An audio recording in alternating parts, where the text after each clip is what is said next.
Time چونکہ بہت کم ہے، دوسرے ٹاپک پہ ہم منتقل ہوتے ہیں. ہمارے تعلیمی ادارے جو دانشگاہیں ہیں، تربیت گاہیں ہیں، قسمتی سے آئے روز وہاں پہ نئے نئے جو ہے حادثات ہوتے ہیں، نئی نئی چیزیں سامنے آ جاتی ہیں. منشیات کے حوالے سے اگر ہم بات کریں تو پاکستانی قوم رپورٹ ہے اس کے اوپر جو سروے ہے اس کے مطابق کوئی تقریباً 80 لاکھ پاکستانی نشے کی لت میں مبتلا ہے، اور ان 80 لاکھ میں سے اوریج جو عمر ہیں وہ 14 سے لے کر 21 سال کی عمر تک بالکل زیادہ تر.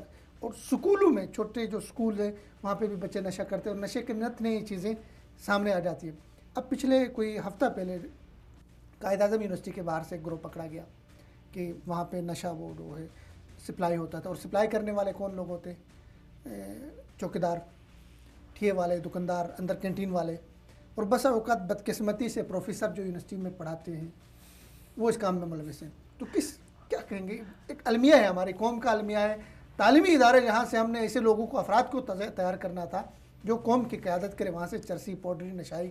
اور حد تو یہ ہے کہ ہمارا ایک منسٹر، سابق منسٹر، اور اتنے بڑے قوم نے جن کو منتخب کیا تھا، حنیف عباسی صاحب، جیل میں پڑے ہوئے ہیں، سزائے موت بھگت رہے ہیں اسی منشیات کیس میں. کس سے روئیں، کس سے شکوہ کریں؟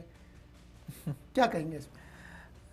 فردوس صاحب، یہ معاملہ بہت ہی خطرناک رخ اختیار کرتا جا رہا ہے، اور یہ ایک باقاعدہ کلچر ہے جو پاکستانی معاشرے کے اندر عام ہو رہا ہے. اچھا، یہ بنیادی طور پہ ہم دیکھتے ہیں کہ کلچر یہ آتا کہاں سے ہے، یہ کیسے طلباء کے اندر.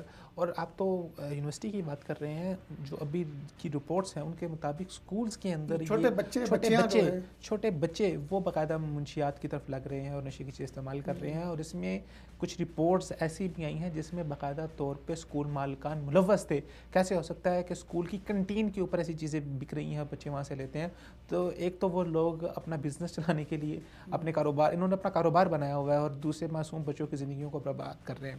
اچھا، اسکول کے اندر اس کی بہت ساری وجوہات ہیں. اگر آپ نفسیاتی ڈاکٹرز ہیں ان کی طرف رجوع کریں تو ان سے یہ پتہ چلتا ہے کہ آج کل جو زیادہ تر مسئلہ نفسیاتی آ رہا ہے وہ ہمارے اسکول کے بچوں میں آ رہا ہے، اور ماں باپ بچوں کو ان کے پاس لے کے جاتے ہیں. اس کی مین وجہ یہ ہے کہ بچوں کے اوپر بہت زیادہ تعلیمی برڈن ڈالا جا رہا ہے. صحیح. بچوں کو نفسیاتی مریض بنایا جا رہا ہے. پاکستان کے اندر بدقسمتی سے جس طرح کا نظام تعلیم رائج ہے، وہاں پر آپ کی صلاحیت کی کوئی قدر نہیں ہوتی. وہاں پر آپ کی صلاحیت کو آپ کے نمبروں سے جانچا جاتا ہے، جس کے لیے طلباء کے اندر دن بدن ڈپریشن بڑھ رہا ہے. اور ان کو نظر آ رہا ہوتا ہے کہ اگر میرے نمبر کم آئے تو مجھے آگے کسی یونیورسٹی میں داخلہ نہیں ملے گا، کالج میں داخلہ نہیں ملے گا. اور کالج والوں نے اس کو اپنا دھندا بنایا ہوا ہے. وہ کیا کرتے ہیں کہ جس کے نمبر زیادہ ہوتے ہیں اس سے کو تو داخلہ دے دیتے ہیں، اور جس کے نمبر کم ہوتے ہیں ان سے موٹی رقم لیتے ہیں اور زیادہ فیسیں وصول کرتے ہیں. تو ایک اپنا کاروبار انہوں نے چلایا ہوا ہے. تو اکثر آپ کو پتہ پاکستان کے اندر غریب لوگ ہیں جو اتنی زیادہ فیسیں برداشت نہیں کر سکتے، تو ان کے بچے جو ہے وہ بہت زیادہ ڈپریشن کا شکار ہو جاتے ہیں. اور ان کو دیکھا دیکھی وہ بچے جن کے پاس سب وسائل موجود بھی ہیں، وہ ایک ماحول ایک ایسا بن جاتا ہے نفسیاتی طور پہ، وہ ڈپریشن اور کھچاؤ ایسا ہوتا ہے پورے کلاس کے اندر. وہ سب بچے ایک دوڑ کے اندر بھاگ رہے ہیں، بس دوڑ نمبروں کی دوڑ ہے اور اس کے اندر جا رہے ہیں. اور اتنا بنیادی ریزن ہے جس کی وجہ سے بچے نفسیاتی امراض کا شکار ہو رہے ہیں. اور پھر اس اپنے مرض کو کم کرنے کے لیے، اپنے ڈپریشن کو کم کرنے کے لیے ان کو ان چیزوں کا سہارا لینا پڑتا ہے، اور وہ چیزیں پھر اسکول کے کنٹین کے اوپر موجود ہوتی ہیں.